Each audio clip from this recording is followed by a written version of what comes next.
Atenție la VSP! Honda Hornet 2024 nu este doar o motocicletă, este o insectă agresivă pe două roți. Știați că are cadrul inspirat din aripile unei VSP? Deci, dacă te așteptai la o experiență liniștită cu această motocicletă, ar fi bine să te gândești de două ori. Hai să vedem dacă această motocicletă este la fel de agresivă precum spun specificațiile tehnice și celelalte review-uri de pe YouTube. Înainte de toate, vreau să le mulțumesc celor de la Honda Moto Băiasco Group și Honda România pentru că mi-au încheiat vara într-un mod spectaculos și fără ei aceste filmări nu ar fi fost posibile. Așa că mare mulțumire pentru ajutorul pe care mi-l oferiți și pentru că faceți fiecare zi mai distractivă și fiecare drum al meu mai rapid. Asta e momentul ăla în care trebuie să filmezi singură și trebuie să-ți întorci tu motocicleta pe toate părțile, ca de treaba n-ai.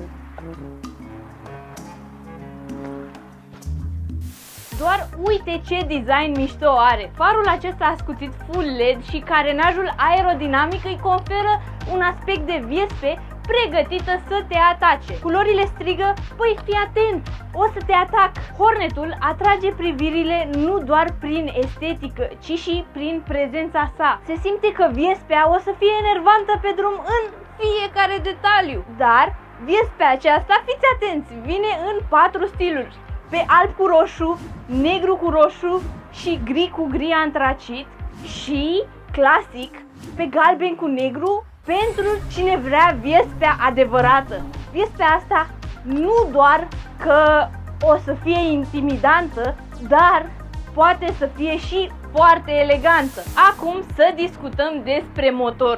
Hornetul are un motor care te face să te simți ca și cum ai fi pe o VSP. Bagi mâna în gaz și te trezești în următoarea intersecție. Nimeni nu poate să nu se bucure de senzația pe care ți-o oferă această motocicletă. Este o VSP pe două roți cu o agilitate fantastică în curbe. La fiecare frână simți că ești iar în control. Deci, dacă îți place adrenalina, cu siguranță Hornetul te va face să vrei mai mult. Hornetul pe care l-am primit eu în test nu este cel standard clasic. Acesta vine cu pachetul sport montat parțial. Al meu a fost echipat cu Quick Shifter, care e pe partea... 2 secunde. E pe partea cealaltă.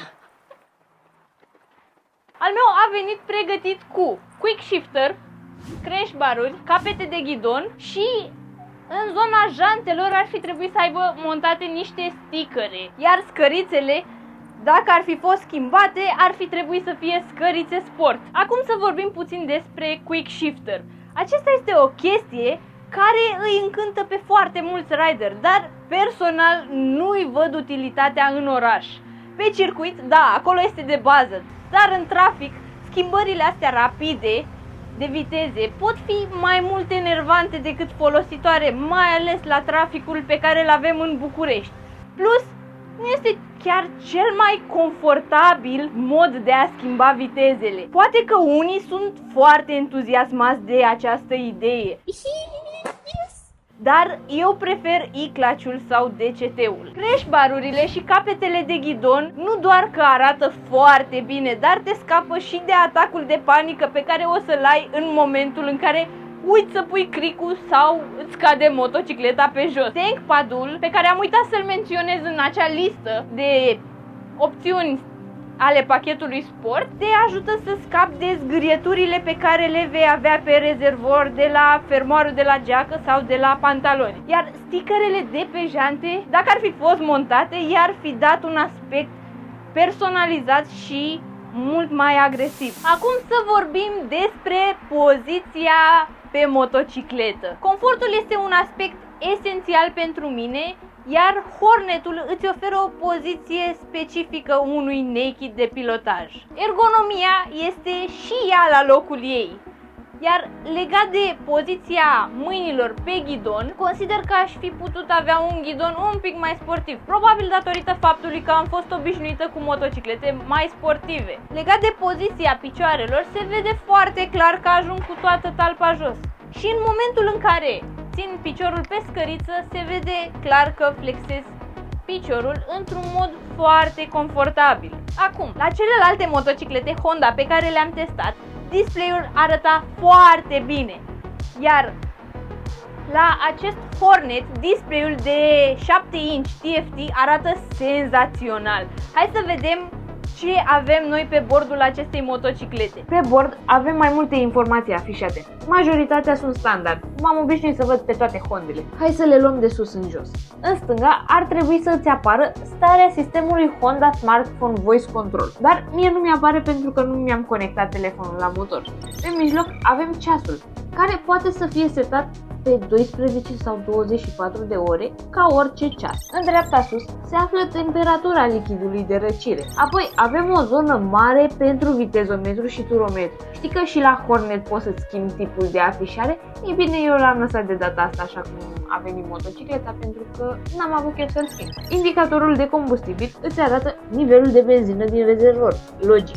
Iar un martor îți spune dacă ai pus cricul, pentru că știm cu toții că o să te uiți pe display ca să verifici dacă ți-ai pus cricul la motocicletă. Jos de tot avem zona de informații pop-up, unde se afișează diverse detalii despre motocicletă. Partea faină e că poți să ai 4 pagini și ți arată și la ce pagină ești și nu o să intru acum în detalii pentru că sunt prea multe informații acolo. În dreapta vitezometrului ai zona cu martori, fază lungă, temperatura ridicată a lichidului de răcire, presiunea scăzută a uleiului din motor și nivelul scăzut de combustibil. Majoritatea din acești martori nu vrei să-i vezi prea des. Jos în dreapta ai un martor care îți arată în ce viteză te afli. Uite, la mine e pe neutru, dar ce e mai interesant pe tot bordul, pe lângă faptul că îți poți conecta telefonul la motocicletă, sunt modurile de deplasare. Avem 4 moduri: Sport, Standard, Rain și User. Cel mai interesant este modul User, dar o să discutăm despre el într-un alt clip. Un lucru important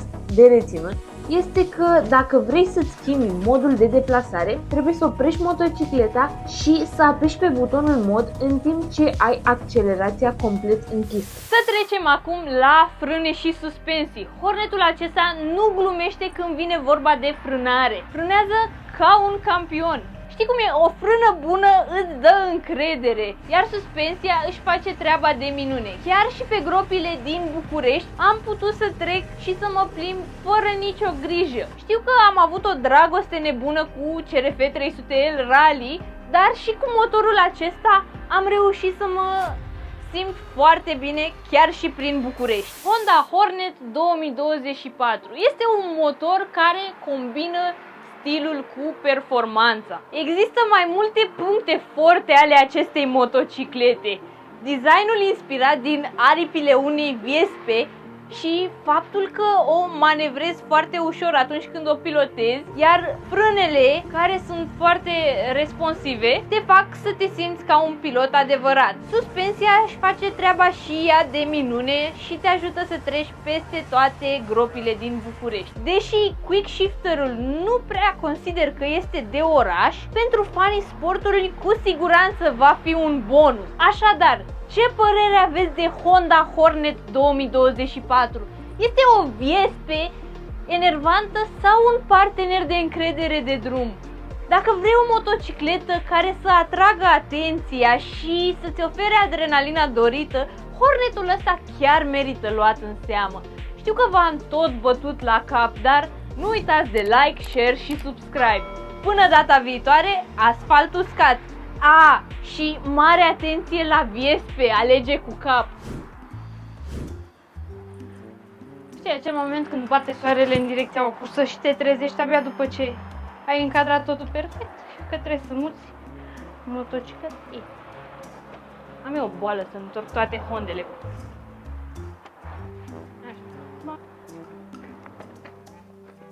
Confortul este un lucru esențial pentru mine.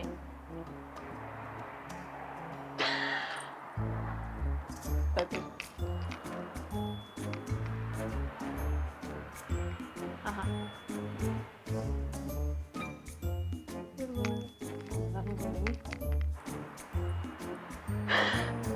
Vedeți că puneți degetul pe lentilă.